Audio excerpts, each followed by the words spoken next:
नमस्कार बच्चों, कैसे हो आप और कैसी चल रही है आपकी पढ़ाई। बच्चों, पढ़ाई करना बहुत ज़रूरी है।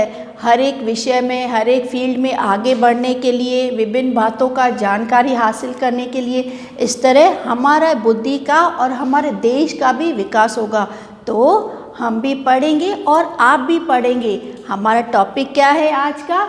हम भी पढ़ेंगे पाठ 17। ठीक है, तो आइए इस पर एक छोटा सा हम लोग वीडियो देखते हैं। So are my students ready to watch a interesting video जिसका नाम है हम भी पढ़ेंगे। हम भी पढ़ेंगे चित्रकथा। एक बूढ़ी औरत घर के दरवाजे पर एक चिट्ठी लेकर खड़ी है।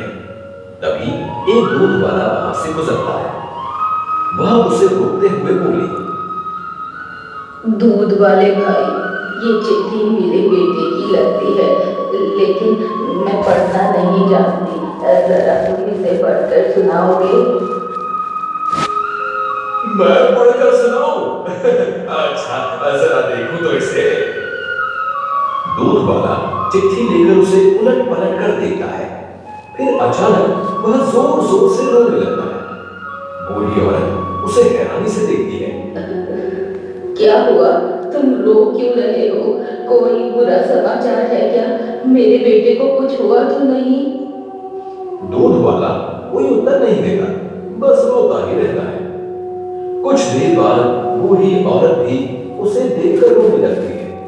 दोनों को रोता देख एक गुब्बारे वाले ने रोकर पूछा, आप दोनों क्यों रो रहे हैं? क्या बात है? दूध वाला और बूढ़ी औरत बिना कुछ बोले रोते ही रहते हैं। गुब्बारे वाला हैरानी से फिर पूछता है, क्या हुआ जो आप लोग रोए ही जा रहे हैं? लो ये चिट्ठी, पढ़कर माता जी को बता दो कि इसमें क्या लिखा है। गुब्बारे वाला भी चिट्ठी पकड़ते ही रोने लगता।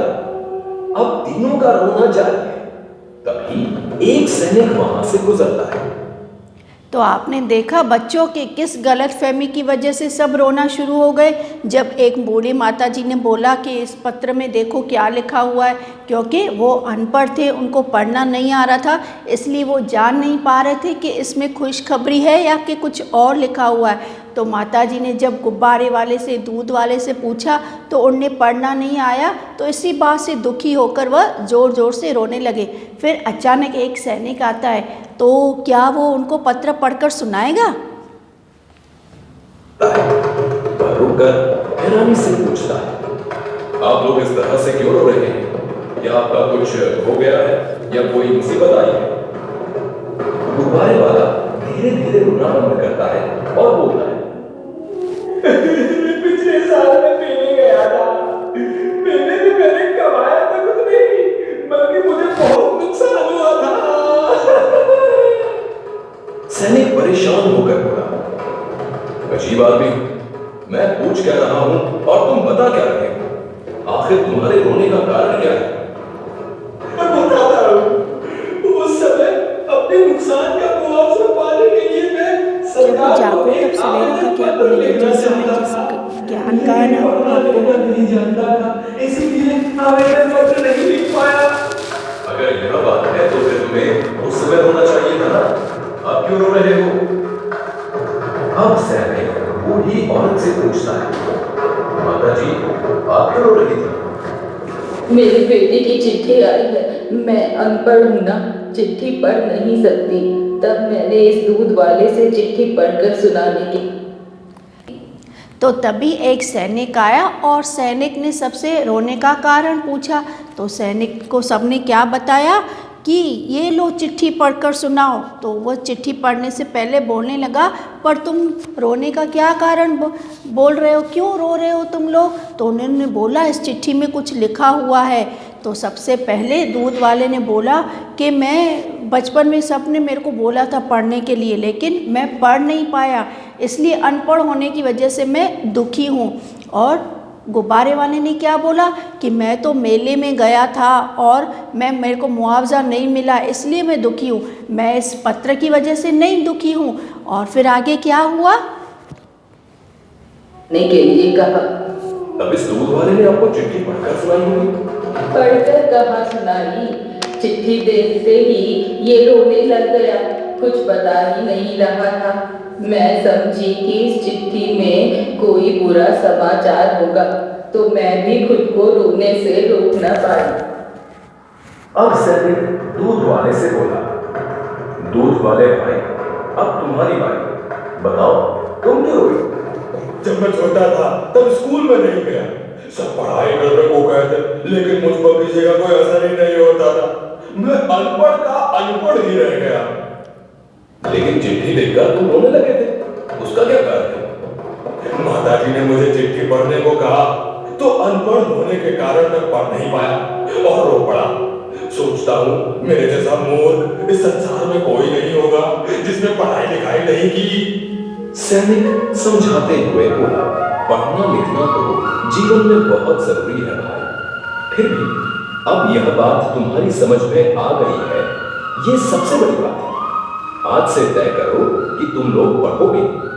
हाँ, मैं पढ़ूंगा, मैं भी पढ़ूंगा। बेटा, मैं भी जरूर पढ़ूंगी। सैनिक खुश होकर बोला, हाँ यह सही है, जब जागो तभी सवेरा। सभी हंसने लग गए।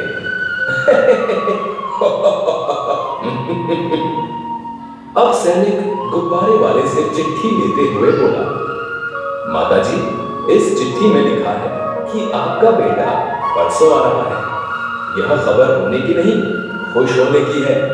जाइए अपने बेटे के आने की तैयारी कीजिए।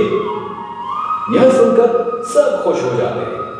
सीख, सबको पढ़ना लिखना चाहिए। पढ़ने लिखने की कोई उम्र नहीं होती। तो बच्चों, आपको पता चला कि जीवन में पढ़ाई लिखाई कितना ज़रूरी है, विकास आगे बढ़ने के लिए, अपनी उन्नति के लिए, देश के विकास के लिए। तो सैनिक ने बताया कि अभी तो आपको समझ में आ गया ना कि पढ़ाई करनी क्यों ज़रूरी है, और आप सब पढ़ेंगे भी, क्योंकि सबको पढ़ना लिखना चाहिए। पढ़ने लिखने की कोई उम्र नहीं होती। इस गलतफहमी की वजह से, क्योंकि वो अनपढ़ थे, सब रोने लगे, तो इसलिए हम सब भी पढ़ेंगे लिखेंगे, ठीक है, और देश को खूब आगे उन्नति के क्षेत्र में बहुत ही आगे लेके जाएंगे।